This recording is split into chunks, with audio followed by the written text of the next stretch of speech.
네, 안녕하세요. 샘플러스에서 전공 수학이랑 수학 교육 등 가르치고 있는 이정훈 아나운서 팀입니다.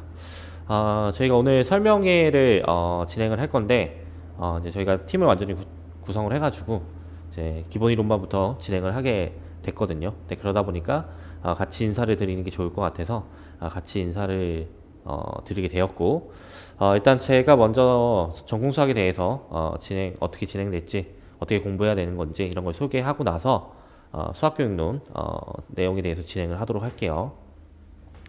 네, 네, 일단 저희가 이제 설명에 대해서 이제 이것저것 준비를 많이 했거든요. 그래서 일단 실제 경향 분석하는 거, 공부 방법, 그다음에 연간 커리큘럼, 그다음에 세부 강의 계획들 뭐 이렇게 이제 준비를 해봤는데 또 작년이랑 변화된 부분들이 있어서 일단 이제 좀 더 자세히 설명을 해드려야 될 것 같은데 좀 달라진 부분이 있다라고 하면 기본 이론반부터 사실 패키지를 엮어서 같이 가긴 했지만 구성 자체를 완전히 이렇게 같이 가지는 않았거든요. 그래서 수학교육론이랑 완전히 딱 그 다른 거 공부 안 하고 저희 수업만 딱 들어도 공부할 수 있게끔 세팅한 부분들이 있어서 그 부분들에 대해서 초점을 좀 맞춰서 설명을 해드리도록 할게요. 일단 출제 경향을 먼저 분석을 해보고 싶은데 이게 여러 가지 형태들이 출제되는 거, 그러니까 문제를 어디서 출제됐다 대충 이렇게 표를 만들어서 공부하는 거는 좀 의미가 없다는 생각이 요즘에 많이 들더라고요. 그래서 작년까지는 제시를 해드렸는데 이번에는 조금 그런 의미를 좀 벗어나기 위해서 세부적으로 이렇게 좀 문제 상황들을 넣어놨어요. 그 다음에 책자에는 구체적인 문제들까지 좀 넣어놨는데, 일단 15년도에는 합동방정식 문제가 나왔어요. 르장드르 기호를 적당히 활용해서 해의 개수를 이용하는 그런 문제가 나왔고, 사실 이제 가장 전형적인 문제 상황이 15년도 문제였다 이렇게 보시면 될 것 같아요. 그 다음에 이제 16년도에는 단원군 구조 문제가 출제됐는데, 뭐 원시근이나 단원군 구조에 관련된 얘기인데 이거 이제 잘 인지 못하시는 분도 있어서 그냥 이 정도로만 얘기해도 될 것 같고, 17년도는 르장드르 기호에 대한 그러니까 시그마 합 형태에 대한 그 계산을 하는 문제 상황이 나왔어요. 그때는 이제 QP 구조라고 해서 2차 잉여들 구조들을 알아야지 문제를 풀 수 있는 그런 문항들이 출제됐는데, 이 QP 구조도 이 GP 스타의 부분군이기 때문에 결국 이 단원군의 구조에서 적당히 물어보고 있다 이렇게 보시면 좋을 것 같아요.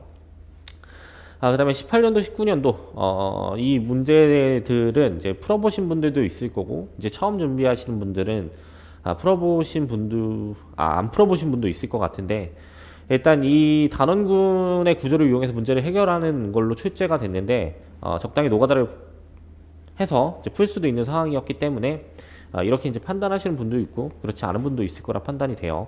근데 어쨌든 이런 이제 입장에서 이제 계속 얘기를 드리는 거는 교수님들의 관점을 좀 생각을 해보면 좋을 것 같아서 이렇게 얘기를 했었고, 20학년도에는 그 당시에 이제 예측이 됐던 게 문항 자체가 이제 쉽게 출제가 될 거라는 걸 예상하고 있었기 때문에 전형적으로 합동과정식 문제가 출제될 거다 이렇게 얘기를 했었는데 20학년도에 이제 그렇게 출제가 되었죠. 그래서 문제 난이도가 엄청 하락하는 그런 상황이 됐어요. 그럼 이제 작년에 뭐가 출제됐냐, 2021학년도에는 어떤 게 출제됐냐라고 하면 합동방정식 문제가 결국 출제된 상황이에요. 법 61에 대한 해의 개수를 풀이 과정과 함께 쓰시오 이렇게 얘기를 하고 있는데, 여기서 눈치를 적당히 채셔서 문제를 푸는 상황을 만들 수 있으면 좋을 것 같은데 이걸 이제 그냥 무작정 계산하시는 분도 있을 거고 그렇지 않은 분도 있어요. 근데 어떤 입장에서 결국 생각을 해야 되냐면 얘도 나중에 이제 정리를 해줄 수 있지만 x에다가 36승을 해서 법 61에 대해서 1이 나오게 하는, 결국 이 x를 G61 스타의 원소로 바라봐서 그 윗수 개념을 가지고 문제를 푸는 거, 이렇게 이제 작년도에 출제가 됐었는데 저희도 사실 이 합동방정식 문제가 어느 정도 출제될 거라는 건 알고 있었고, 이 합동방정식의 문제 중에서 이런 GP스타 그러니까 단원군의 구조를 가지고 문제를 해결하는 거를 많이 생각하고 있었기 때문에 이제 저희도 그런 연습을 많이 했었죠. 그래서 뭐 작년 이제 실전 모의고사 같은 걸 생각을 해보면 이 단원군에 대한 구조를 가지고 이 해외 개수를 구하는 연습들을 이 문항 말고도 이제 많이 연습을 했었는데 이런 거 이제 기출 문제를 잘 분석을 하게 되면 이런 식으로 어떤 게 이제 나올지를 생각해 볼 수 있는 상황이 되겠죠. 이런 식으로 이제 공부를 하고 있었다라는 거고. 그다음에 이제 선형대 수학으로 한번 넘어가 볼게요. 선형대 수학 같은 경우에는 회전 변환, 그다음에 정규직규기죠. 그다음에 이제 고유 벡터가 18년도에 출제됐고 사형함수에 관련된 거, 그다음에 대각화 닮은 관계 이렇게 이 라인을 이제 쭉 타고 출제가 됐었는데 당시에 이 15년도, 16년도는 반사 사상을 가지고 얘기를 하고 있거든요. 반사 사상은 사실 사형함수를 통해서 만들어지는 거기 때문에 러프하게 보면 결국 다 사형함수에 관련된 것들이 출제됐다 이렇게 이제 볼 수가 있고 17년도에는 어떤 의도했던 바가 있는 것 같은데 문항 자체가 그렇게 어렵지 않게 출제되고 계산 상황으로 문제를 해결할 수 있는 상황이어서 뭐 그렇게 크게 의미는 없었지만 18년도가 중간에 있었거든요. 고유 벡터에 관련된 내용들이. 그러면 20학년도에 출제될 수 있다라고 생각하는 거는 대각화에 대한 거를 닮은 관계로 해석하는 거. 그러니까 실제로 대각화의 원리를 설명하는 그런 문제가 출제될 수밖에 없는 상황이었어요. 그래서 당시에도 이렇게 이제 공부를 해야 된다라는 얘기를 많이 했었는데 여기까지 이제 출제되고 나서 작년에 그럼 뭐가 출제될까? 그럼 그냥 의미 없는 문제가 출제될 수밖에 없거든요. 그래서 작년 문제를 사실 살펴보면 그냥 대각화에 관련된 그냥 문제가 출제되고 대각화를 활용하는 문제 정도로만 얘기를 하게 됐죠. 근데 이런 문제 상황들은 사실 저희가 학부 과정부터 열심히 공부하는 부분들이었기 때문에 작년 이제 선형대 수학 문제 자체는 어렵지 않게 출제가 된 상황이고 이런 이후에는 좀 더 이론적으로 접근할 만한 문제들이 출제되기가 좋죠. 그래서 이제 저희 같은 경우에는 그런 파트에 대한 공부를 이렇게 진행을 했었는데 그 이후에는 이 닮은 관계에 대한 거를 조금 더 힘을 실어서 얘기하는 상황들이 또 일어날 수 있기 때문에 이런 공부들을 선행을 해야 된다 이렇게 보시면 좋을 것 같아요. 그 다음에 이제 현대대 수학은 이제 뭔가 전형적으로 출제되는 방향이 있어요. 근데 일단 세 가지 파트가 출제된다고 생각하시면 되는데 군론, 환론, 간루화 이 정도가 이제 출제된다 이렇게 생각하시면 돼요.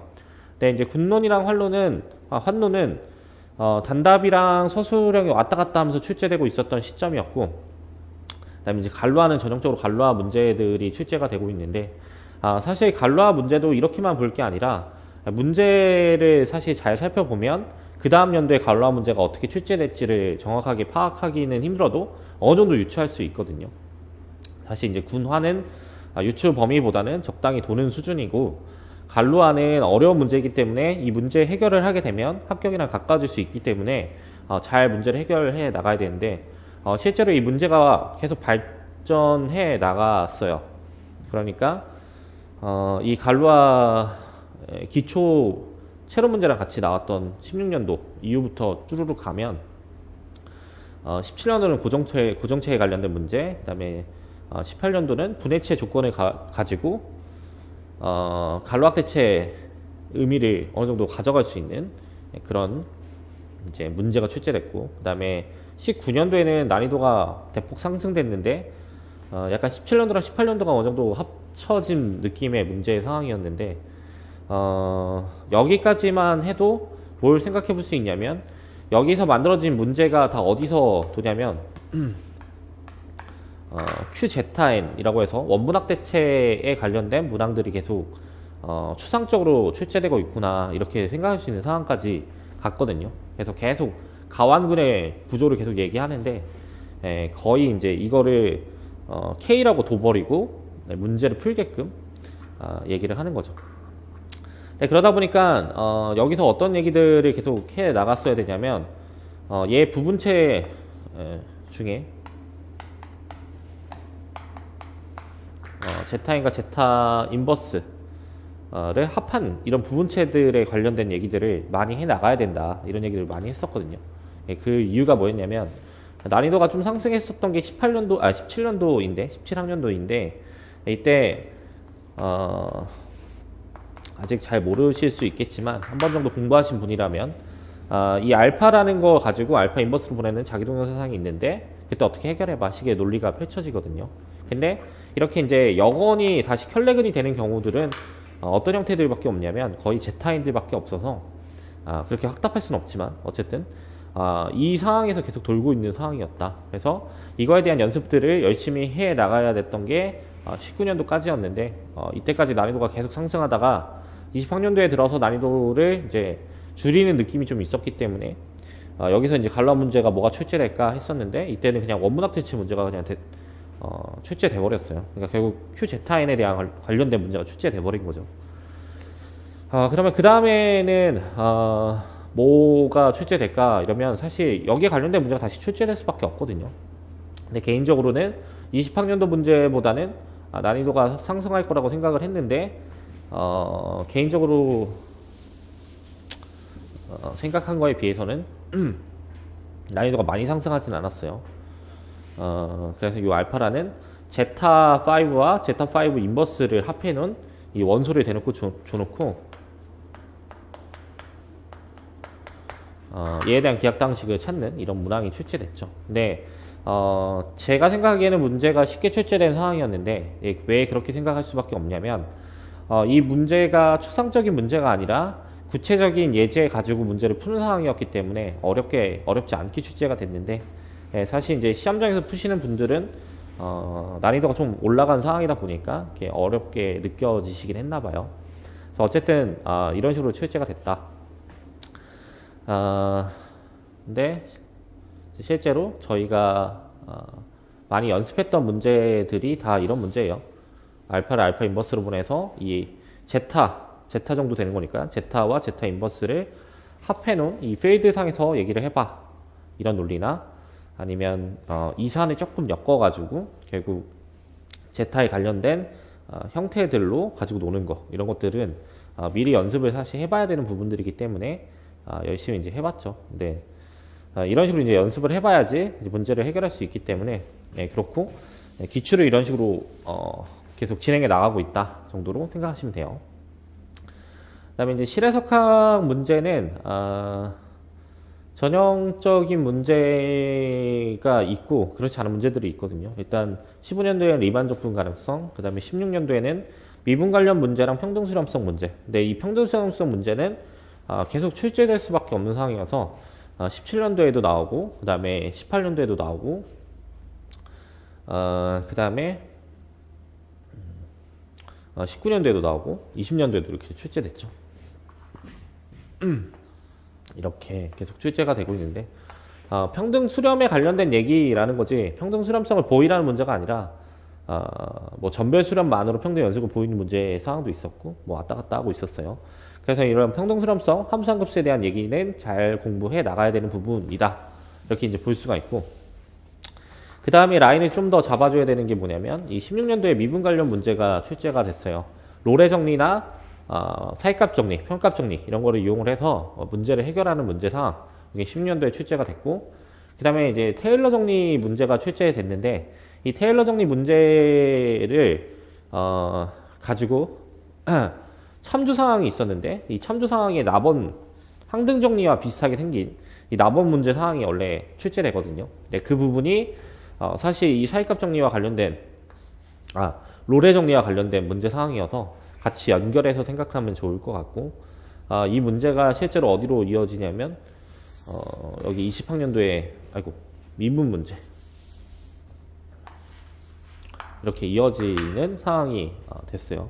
네, 그 외에 이제 18년도에 미분 가능성에 관련된 얘기하고 수열에 관련된 얘기가 있었는데 이건 이제 난이도 조정에 대한 문제 정도로 생각하셔도 될 것 같아서 이 두 가지 라인 정도를 생각을 해야 됐다 뭐 이렇게 이제 볼 수 있는데 이 문제의 사항들도 결국 다 잘 이걸 고려하고 있었으면 어떻게 일어날 수 있냐면 21년도에 출제됐었던, 그러니까 이제 이번 연도에 출제됐었던 형태가 결국 롤의 정리, 그다음에 사이값 정리 이용하는 문제가 다시 출제가 됐어요. 이건 이제 전형적으로 앞에 라인들을 열심히 공부하면 그 롤의 정리의 유일성을 보이는 테크닉으로 문제를 해결할 수 있는 쉬운 문제 상황인데 이제 막 솔루션 같은 게 돌아다니는 거 보면, 기출문제 솔루션 같은 게 돌아다니는 거 보면, 앞에 얘기했던 뭐 16년도 로레 정리 이용하는 테크닉 자체가 쓰여지는 게 아니라, 막 이상하게 돌려 문제를 푸는 그런 게 많이 돌아다니거든요. 근데 그런 식으로 공부하게 되면, 얘네들이 같은 라인에서 출제되고 있는데도 출제되지 않는다고 판단하는 경우들이 있어서,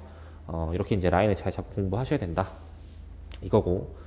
그 다음에 이제 평등수렴성에, 죄송합니다. 이 미분에 관련된 이제 저희가 공부했던 문제는, 요게 이제 16년도에 출제됐던 문제거든요.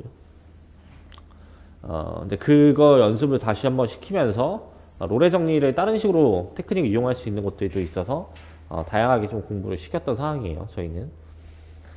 이제 앞으로 또 공부를 그렇게 하겠죠. 자, 그 다음에 평등수렴성에 관련된 이제 작년에 출제됐던 문제도 마찬가지로 이렇게 함수항급수에 대한 문제인데, 사실 이런 문항은 정말 유명한 폼이어서 저희도 매년 진행했던 폼이거든요. fn-1을 적분한 거를 다음 fn으로 놓고 쟤에 대한 급수전개 관련된 거, 그래서 그거 계산하는 것까지 이렇게 출제가 됐는데, 사실 저희도 매년 연습시켰던 게, 이거는 이제 재작년, 작년 계속 출제를 해서 얘기를 했던 폼인데, 이렇게 FN을 구성을 해놓고 걔 미분 가능성에 관련된 얘기들 뭐 얘기해보는 그런 문제도 출제해봤고, 그 다음에 여기 x n승의 형태, 그러니까 비슷해 보이지 않을 수도 있는데 실제로 쟤를 서메이션 해서 익스포넨셜 형태를 만들어줄 수 있거든요. 그거 계산하는 문제 상황이 있는데, 그게 이제 아까 그 기출문제 뒷부분 계산 문제랑 동일한 부분이에요. 그래서 이런 것도 연습을 시켜봤고, 그 다음에 이제 앞에서 두 개 연결해보는 것도 해봤어요. 두 문제, x n승의 fx를 주고, 그 관계를 좀 이어서 출제해보는 이 상황들도 연습을 해봐서, 사실 이제 저희가 연습해본 형태는, 그 기출에 출제됐던 형태들을 다양한 방법으로 다 돌려본 상황밖에 안 돼서, 이런 연습을 이제 미리 하고 들어가면 어느 정도 이제 반갑게 문제를 해결할 수 있는데, 그렇지 않으면 문제를 해결하기가 쉽지가 않아서 이런 연습을 해볼 수 있었다라는 거고, 이건 이제 저희가 뭐 적중을 했다 이런 얘기가 아니라 원래 유명한 폼이기 때문에 이런 폼들을 기본적으로 연습을 해야 된다라는 거예요. 네, 유명에 대한 정의가 좀 애매할 수는 있겠지만, 그 다음에 이제 복수 해석학. 복수 해석학은 좀 왔다 갔다 하는 경향이 있는데, 결국 도는 건 유수하고 로랑에서 돈다라고 생각하시면 돼요. 그래서 15년도에는 복수적분과 시적분의 관계 문제가 출제됐고, 16년도에는 급수전개 관련된 유수정리 문제가 출제됐고, 17년도는 코시리만 방정식이 단답으로 출제가 됐고, 그 다음에 로랑정리 문제가 출제가 됐어요. 그다음에 18년도에는 선형변환에 관련된 문제가 출제됐고, 로랑이나 리우비엘 정리로 출제가 한 문제가 더 됐어요. 그 다음에 복수선적분 문제, 그 다음 복수적분이랑 복수함수의 관계 문제, 그 다음에 20년도에는 다시 급수전개에 관련된 얘기들로 다시 이어지기 됐는데, 이 상황에서는 이제 개인적으로는 다시 15년도처럼 복수적분과 실적분의 관계 문제가 출제되거나 아니면 그 중간 단계 정도가 이제 출제될 거라고 생각을 했었는데, 그러니까 이 정도 되는 문제가 출제될 거라고 생각했었는데, 이거는 난이도가 어려워졌을 때였고, 만약에 복수적분이 어렵지 않게 출제되면 무조건 유수 정리 문제가 출제될 수밖에 없거든요. 이제 작년에 문제를 보면, 이걸 이제 평가 원리를 적당히 적용해서 문제를 풀어보실 수도 있겠지만, 보통은 이제 유수 정리 가지고 문제를 해결하는 상황이에요. 그래서 마이너스 1랑 유수가 얼마가 되는지를 급수전개를 가지고 찾아서 문제를 해결하는 걸로 출제됐죠. 네, 이것도 사실 전형적인 문제 형태여서 뭐 어려운 문제는 아니었고, 뭐 이렇게 출제가 됐다라는 거예요.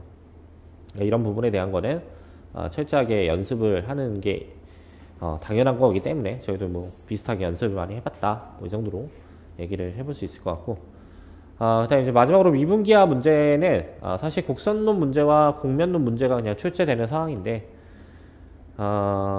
요게 지금 곡면론에서 물어봤던 게 법곡률에 관련된 측지곡률, 법곡률 이거 물어보는 상황들이 계속 이어지다가 여기까지 이어지다가 이 법곡률을 물어보는 게 로드리게스 공식이라고 하는 좀 어려운 형태로 넘어가는 게 아니라면 물어보기가 좀 힘들었거든요.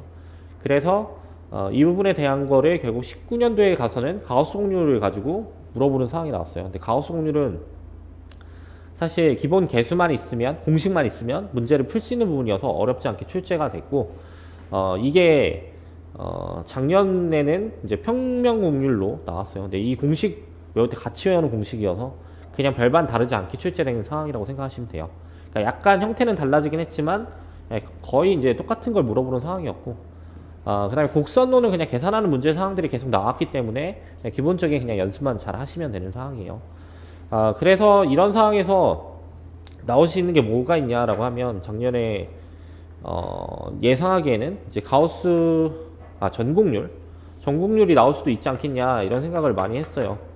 근데 이거는 어느 파트나 사실 전곡률까지는 공부를 시키는 상황이다 보니까 가우스폰의 공식이나 가우스폰의 정리들을 알고 있으실 거예요, 보통은. 근데 출제가 안 된 지 한참 돼서 그냥 긴가민가 하면서 저희도 연습을 시켰는데 작년 문제 자체는 그렇게 출제가 됐죠. 구가 주어져 있고 구 위에 있는 어떤 단위 속력 곡선을 주면서 이런 조건에 만족하는 비틀림 곡률에 대한 거를 계산해봐, 이런 형태들이 출제가 일단 먼저 됐었는데, 그런 부분에 대한 거는 사실 너무 이제 전형적인 문제이기 때문에 그래도 연습을 많이 했죠.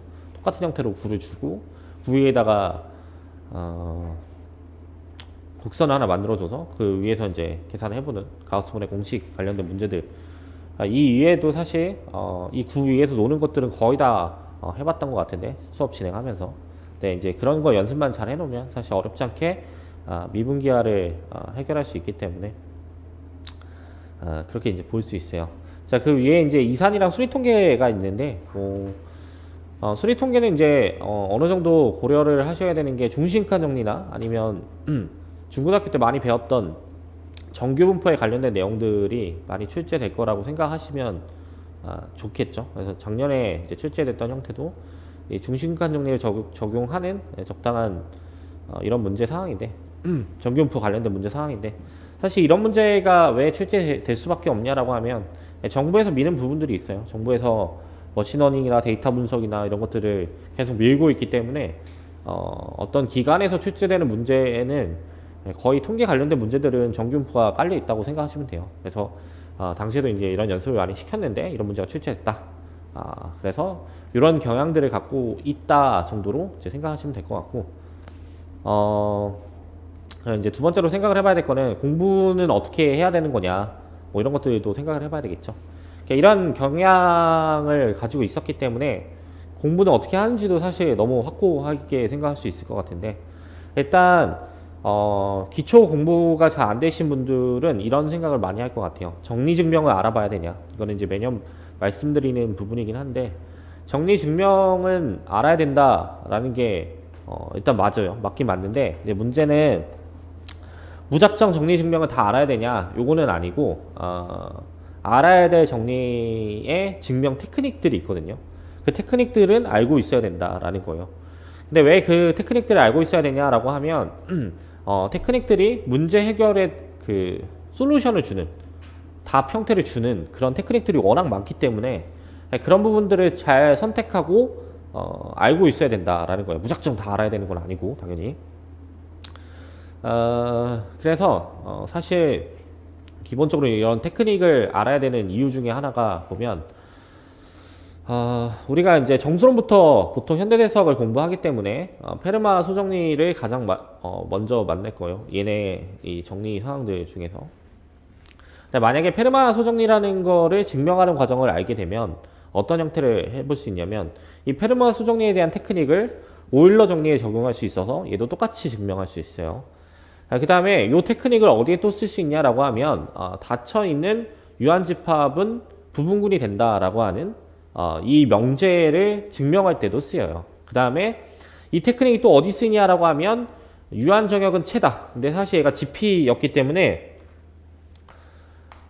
GP스타 유한체의 이제 가장 기본 형태죠. 이 기본 형태 때문에 요 페르마 소정리의 테크닉을 그대로 여기다 적용해서 유한정역은 체가 된다는 것까지도 증명을 할 수 있어요. 물론 이 이후에 더 증명할 수 있는 테크닉들이 더 많아지긴 하는데, 이런 식으로 하나의 테크닉만 잘 알고 있어도 얘를 연계해서 다 생각을 해볼 수가 있는데, 보통 이제 공부를 암기로 하시는 분들이나 의미 없게 공부를 하시는 분들은 보면 얘에 대한 증명 따로, 얘에 대한 증명 따로, 얘에 대한 증명 따로, 얘에 대한 증명 따로 이렇게 연계 과정 없이 막 공부하는 경우들이 있거든요.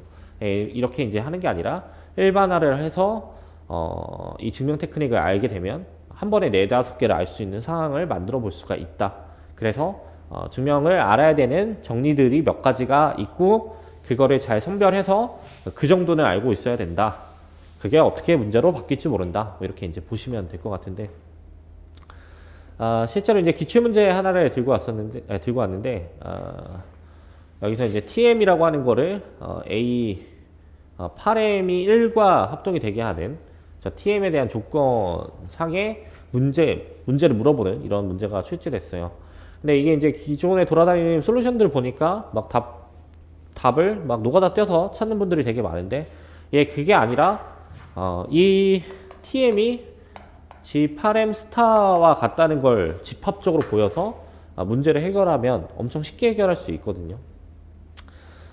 근데 이제 그때 쓰는 테크닉이 결국 여기서 방금 만났던 테크닉을 그대로 활용하기 때문에 의미 없게 테크닉을 모르고 막 하면 문제를 막 돌려서 풀 수밖에 없는, 혹은 노가다를 막 해가지고 문제를 풀 수밖에 없는 그런 형태가 남게 되죠. 근데 그렇게 됐을 때는 결국 이 문제에서 남길 수 있는 거는 난 그냥 막 노가다 떼가지고 계산한 거밖에 없기 때문에 남길 수 있는 부분들이 없어요. 그러면 이 문제가 다음 문제로 어떻게 변질될지에 대해서 상상하기가 힘들어지기 때문에 그런 식으로 공부하는 거는 옳지가 않다. 그래서 이런 증명을 기초적으로 알고 있는 게 문제 해결에 도움이 된다. 이렇게 이제 볼 수밖에 없고, 이런 형대명사 정수론에 관련된 내용들은 사실 그럴 수밖에 없었던 게, 이 문제에 대한 걸 일반화시켜서 논리를 계속 전개해 나가기 때문에 현대대수학은 좀 뭔가 구조적인 틀이 사람들이 만든 티가 좀 나거든요. 그래서 이런 테크닉이 계속 쓰일 수밖에 없어요. 그래서 이런 건 좀 알아야 된다라는 거고, 그 다음으로 이제 고려해 볼 거는 이제 실로 정리를 활용하는 거. 실로 정리를 막 도구적으로 쓰면 아무 의미 없이 돌게 돼요. 보통 실로 정리는 P 부분군의 존재성, 그 다음에 2정리는 정규성 체크, 그 다음에 3정리는 P 부분군의 개수. 보통은 존재성을 보이고 개수를 세서 정규성을 체크하는 작업으로 이어지는 게 이 실로 정리를 활용하는 방법인데, 이 실로 정리를 만약에 도구적으로 쓰고 의미 없이 계속 활용하는 상황이 된다라고 하면 실제로 실로 정리 문제는 한 번도 출제된 적이 없어요. 그러니까 이제까지 출제됐던 문제 중에, 기출 문제 중에 실로 정리로 문제를 풀었다면 그거는 이제 그 분이 잘못 푼 거예요, 보통은. 그래서 이 테크닉을 가지고 뭘 할 수 있냐라고 하면 19학년도에 출제됐던 이런 문제를 해결할 수가 있다. 어떤 거냐면 실로 개수를 센 다음에 제2 실로 정리의 테크닉 때문에 이 켤레 부분군이 유일성이 보장됐을 때 자기 자신이랑 같아지는 이런 테크닉을 만들 수 있거든요. 이런 테크닉을 가지고 이 문제에다 적용을 하면 그러면 이게 이제 정규 분군에 대한 의미를 붙여서 문제를 해결할 수 있는 상황이 만들어져요. 근데 이 19년도 문제도 당시에 풀었던 분들 보면 막 여기다가 실로 정리를 막 적용시켜서 문제를 풀라고 해요. 근데 위수가 6자리인 부분군인데 실로 정리를 언급하는 순간 그냥 빵점이죠. 왜냐면 실로 P 부분군은 P의 N승에 대한 얘기를 하는 거지 이런 합선수에 대한 얘기를 해줄 수가 없기 때문에 이런 문제가 생길 수 있어요. 그래서 정확하게 어떤 테크닉을 잘 알고 있어야 되기 때문에 내가 이제 정리들을 그냥 막 갖다 쓰는 상황이 오면 그때는 이제 문제가 된다. 이렇게 이제 보시면 될 것 같고, 그래서 이런 응용들의 관계들이 다양하게 적용될 수가 있다. 그래서 연습 문제 같은 거를 제대로 풀면서 테크닉을 좀 얻어야 된다. 이렇게 얘기를 해볼 수가 있어요. 그 다음에 증명 테크닉을 문제에 직접 적용하는 것도 문제로 이렇게 만들어줄 수 있거든요. 그래서 요거는 이제 출제됐던 게 아니라 앞에서 소개했던 기출 문제인데 이런 증명 테크닉이 들어가는 부분들을 직접적으로 출제하는 거는 교수님들이 어렵지 않기 때문에 고려했으면 좋을 것 같다라는 거고, 15년도에는 실제로 그 증명 테크닉이 그대로 들어가는 문제 사항도 출제가 됐죠. 네. 그래서 알아야 된다라는 거예요. 자, 그 다음에 두 번째로 생각해야 되는 공부 방법은 기출 분석에 대한 중요성이에요. 기출 분석은 앞에서 얘기한 대로 어디 파트에서 그냥 출제됐다 이게 중요한 게 아니라 어디 파트에서 어떤 식으로 출제됐다를 잘 알고 있어야지 그 다음 연도에 나올 거에 대한 상황들을 고려할 수도 있고 상상할 수도 있고 그 다음에 어떤 식으로 내가 공부를 해놔야 되겠다 이런 생각들도 할 수 있어요. 근데 만약에 그거를 그냥 단원명으로 나눠가지고 단원별로 이렇게 다 조사를 한 다음에 내 그 파트만 열심히 돌려야지 식의 논리를 펼치면 사실 그 파트만 봐도 내용이 워낙 많기 때문에 분명히 한계성이 있거든요. 그래서 기출 분석은 세세하게 잘 고려해보는 게 좋은데 대표적인 예로 드는 게 이 17년도 문제예요. 17년도에 이제 출제됐던 문제인데 이게 앞에는 테일러 정리 상황이 출제가 됐고 뒤에는 납원 상황으로 마치 항등정리 복수에서의 항등정리와 비슷한 수준의 부분이 이렇게 출제가 됐어요. 근데 이 부분에 대한 거를 이제 고려할 때 사실 이 17년도에 문제가 좀 출제가 좀 잘못되긴 했거든요. 이제 조건들이 몇 개 빠져서 이게 좀 잘못된 정리고 실제로는 성립하지 않는 정리 상황인데 여기에 좀 초점을 맞추면 좋을 거라고 저는 개인적으로 생각을 했었어요.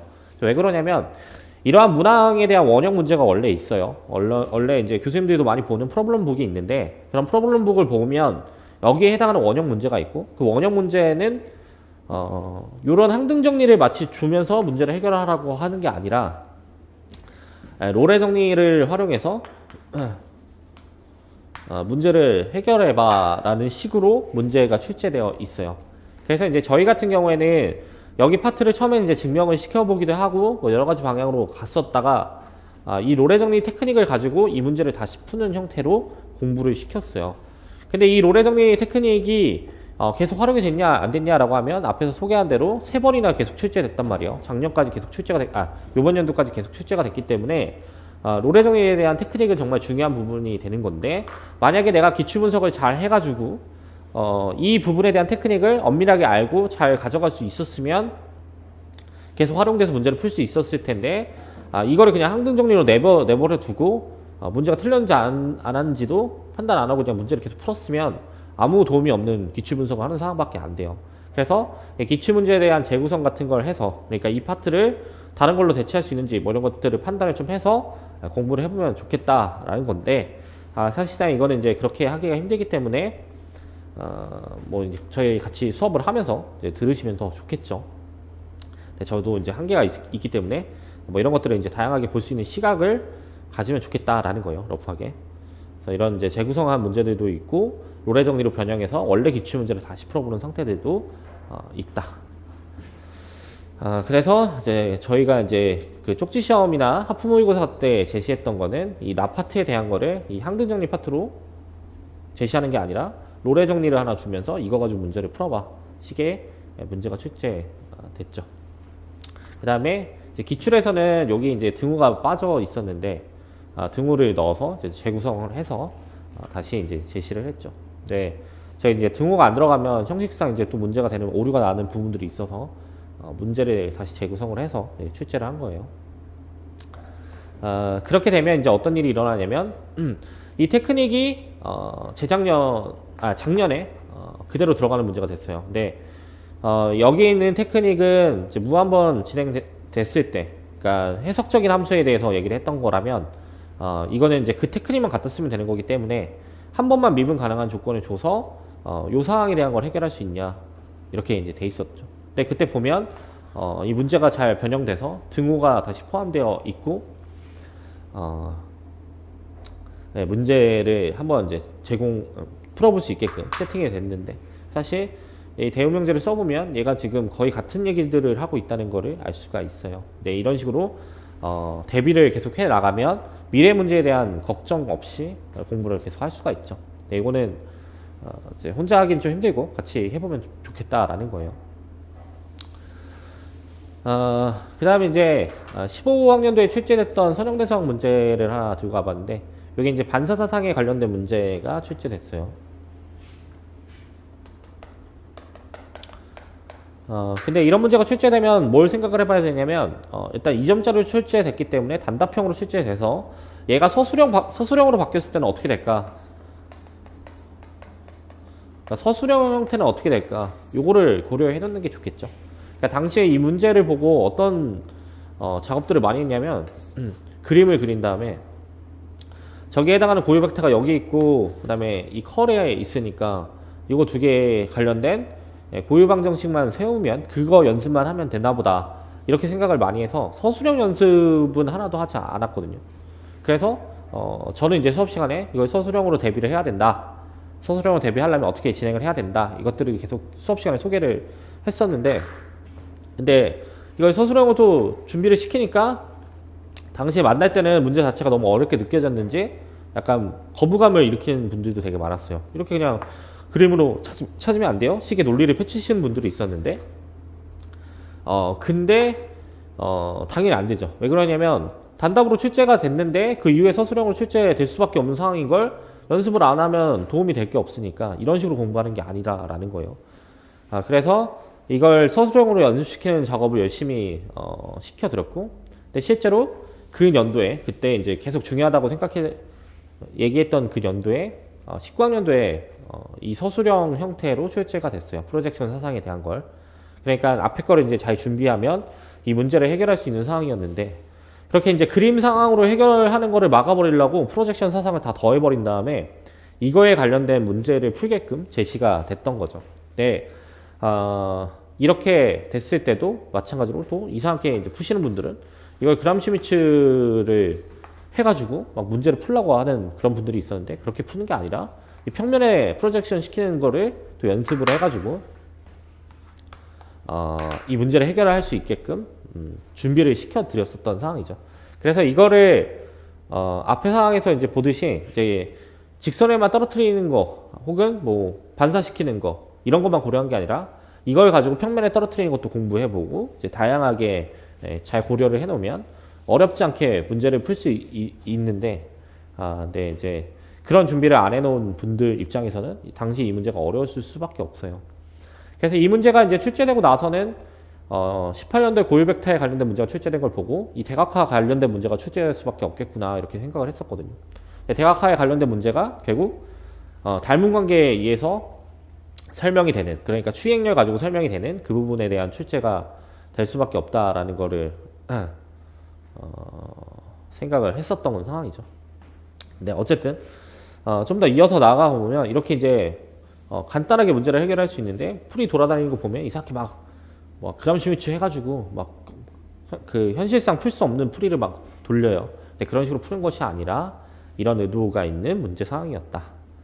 그 다음에 이제 저희는 앞에서 얘기한 대로 그런 이제 고유 공간의 핵심을 맞춰서 닮은 관계에 대한 거를 연습을 해봐야 되지 않겠나, 이렇게 생각이 들어서 그 연습을 이제 시키게 됐었던 상황이고, 그게 이제 프로젝션이랑 다 연관이 있는 부분이기 때문에 그런 사고를 할 수밖에 없었어요. 그래서 이런 연습을 시키고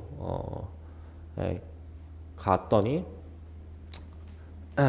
이런 이제 문제가 작년에 출제가 됐죠. 그래서 이제 저희 입장에서는 이제 매번 연습을 시켰던 부분이니까 당연히 잘 풀었거니 이렇게 생각하면서 좀 뿌듯해하는 그런 상황들을 갔었는데, 이런 식으로 이제 기출 분석을 잘 하게 되면 미래 연도에 대한 이제 예측을 어느 정도 해볼 수가 있다라는 거고, 이런 거는 세부적으로 갔을 때나 가능한 거지, 세부적으로 보는 게 아니라 막 그냥 단원별로 나눠가지고 문제를 생각하면 한계성이 분명히 있다라는 거예요. 그 다음에 기출문제를 제대로 알고 명확하게 풀기라는 말을 하나 더 소개를 해보고 싶은데, 이게 이제 18년도의 문항이에요. 18년도 기출문제인데, 이 함수항급수가 전별 수렴하는 걸 보이고, 그 다음에 요거 가지고 fx를 만든 다음에 극한함수를 만든 다음에 걔의 평등 연속성을 보여봐, 이렇게 얘기를 하고 있어요.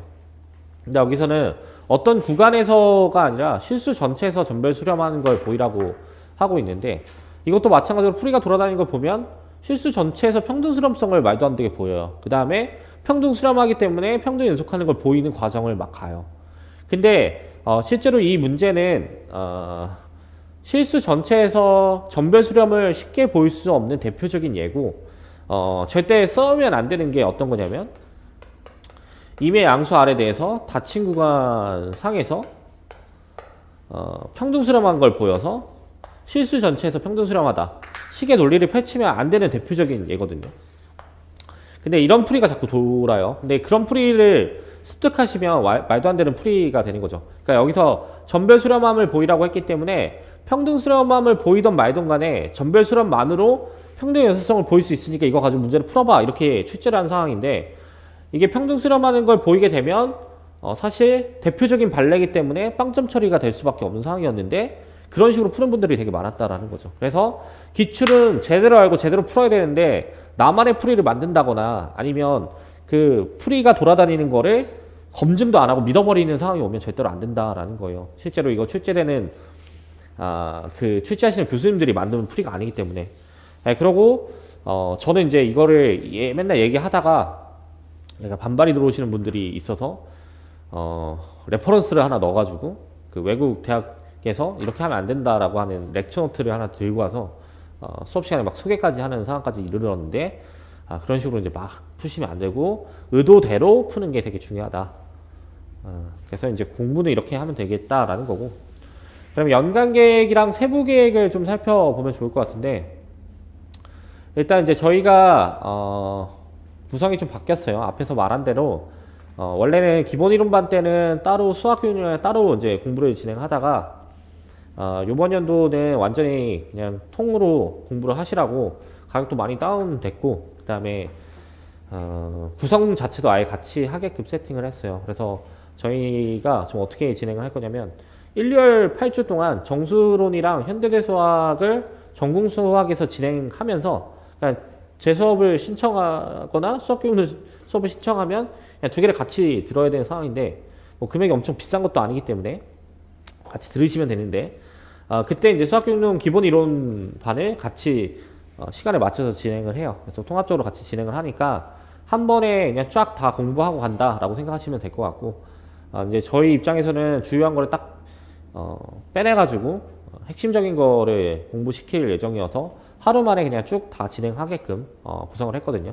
네, 하루도 엄청 길게 진행하는 게 아니라 적당히 이제 공부하실 만한 수준으로 만들어 재구성했으니까, 네, 그렇게 이제 보시면 될 것 같고, 마찬가지로 이제 3, 4월에 저는 이제 해석 복소 기본 이론만 진행하고 수학교육론은 교육과정 교재 연구 진행을 하는 그런 상황이 되고, 이제 5, 6월에는 현대 미기, 그다음에 이산학통, 나머지 과목들을 다 진행을 할 건데, 이때는 이제 수학교육론은 내용 총정리 기출 분석에 관련된 내용을 진행을 할 거고, 저는 이제 온라인으로 위상을 공짜로 지금 진행을 하고 있는데, 핵심적인 부분까지만 지금 진행을 하고 완전 최종 마무리를 못 지었거든요. 최종 마무리 지어서 이거 저희 올바른 수학교육 연구소 유튜브 있는데,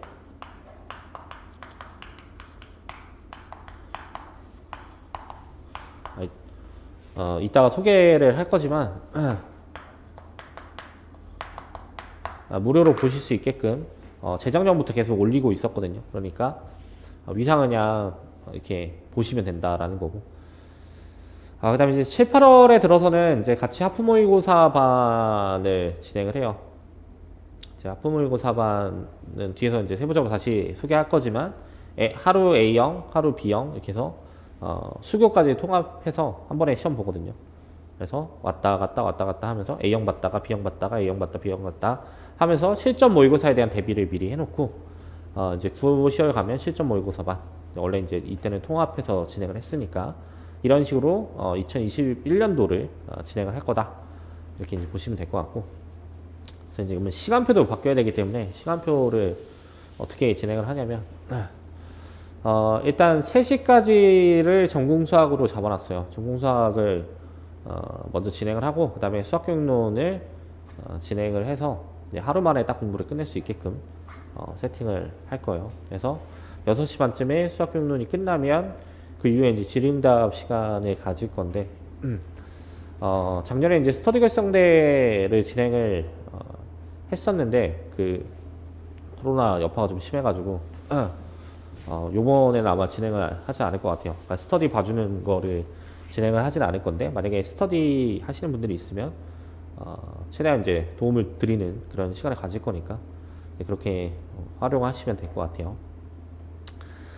그 다음에 이제 하프모의고사 반은 아까 소개한 대로 이렇게 이제 A형, B형 왔다 갔다 하면서 시험을 보긴 보는데 일단 그 문제풀이도 진행을 해야 되기 때문에 기본 문제풀이는 정수론, 선대, 현대 뭐 이렇게 해서 쭉 진행을 할 예정이에요. 이때는 위상도 진행을 하고. 근데 여기서 이제 하프 모의고사 반은 저 정수론에 좀 어려운 문제를 여기다 이제 받거나 아니면 현대대수학이 어려운 문제를 좀 받거나 아니면 문제의 초점을 조금 그 주에 해당하는 거를 박아서 모의고사를 진행할 건데, 그러면 하프 모의고사가 좀 의미가 없어질 수도 있기 때문에 구조는 좀 바꾸지 않고, 그러니까 뭐 다른 문항들도 출제를 하긴 하는데 그때 해당하는 과목을 좀 더 어렵게 출제하는 걸로 구성을 해서 모의고사가 진행된다. 전공수학은 이렇게 진행을 하고 수학교육론은 이제 이렇게 뭐 교육 철학, 수리 철학 뭐 관련된 거부터 쭈루룩 내용이 진행되면서 A형, B형을 왔다 갔다 하면서 계속 출제할 거다. 이때 이제 미리 연습을 해봐야 되겠죠. 그리고 이때는 첨삭도 진행을 하니까 첨삭까지 하시면서 좀 진행을 잘 따라와 보시면 좋을 것 같아요. 그 다음에 이제 아까 말했던 이 무료 강좌 계획이 있는데, 이게 무료 강좌가 이미 유튜브에 올라가 있어요. 근데 마무리가 된 것도 있고 안 된 것도 있어서 일단 집합론, 그러니까 너무 수학 기초 모르시면 안 되니까 집합론은 업로드를 다 했어요. 근데 이건 집합론 전체를 얘기하는 게 아니라 우리가 임용 준비를 하는 전공 수학을 위한 집합론에 관련된 내용만 업로드를 다 해놨으니까 필요하신 분들은 보시면 되고, 그 다음에 미적분학은 수업 시간에 다루기가 좀 애매해요. 그래서 미적분학 1, 2도 다 업로드를 해놨기 때문에 이것도 이제 보시면 될 것 같고, 위상수학은 핵심적인 부분까지만 업로드를 해놨는데 나머지 뒷부분도 이제 좀 더 업로드를 해서 이번 연도 마무리 지을 예정이어서 위상수학에 또 업로드가 되어 있어요. 그 다음에 요거는 이게 두 개는 하다가 지금 스톱을 했고, 프렐라이랑 연습 문제를 풀어드리려다가 좀 시간적인 여유가 좀 부족해서 스톱을 잠깐 했고, 그 다음에 이제 올라가 있는 게 기출 분석은 매년 업로드를 해놓는데 요번 연도 거는 혹시 오류가 있는 부분이나 이런 것들이 있나 해서 천천히 지금 보고 있는 중이거든요. 그래서 곧 이제 요번 연도 거는 업로드가 될 예정이고, 거기에 이제 기출 분석 자료들도 같이 업로드를 하니까 같이 보시면 될 것 같아요. 그 다음에 이제 학자별 수학교육용 특강 업로드가 돼 있으니까 이거 보시면 될 것 같고, 그 다음에 이 기본 이론반 이제 공부할 때 앞에 기본적으로 보고 오시면 좋을 수 있기 때문에 기본 이론반 예제 수준의 내용들도 업로드를 다 해놨어요. 그래서 이런 거 이제 미리 보고 수업에 들어오시면 훨씬 편하겠죠. 그래서 이런 무료 강좌 계획이 있다라는 거고, 저희 교재는 이제 이런 식으로 진행되는데, 이제 수학교육론 책도 곧 출판이 돼서 같이 진행될 거다, 이렇게 이제 보시면 될 것 같고, 저는 여기까지 이제 진행을 하고 수학교육론에 관련된 내용들을 조금 더 소개해보는 시간을 가져보도록 할게요. 감사합니다.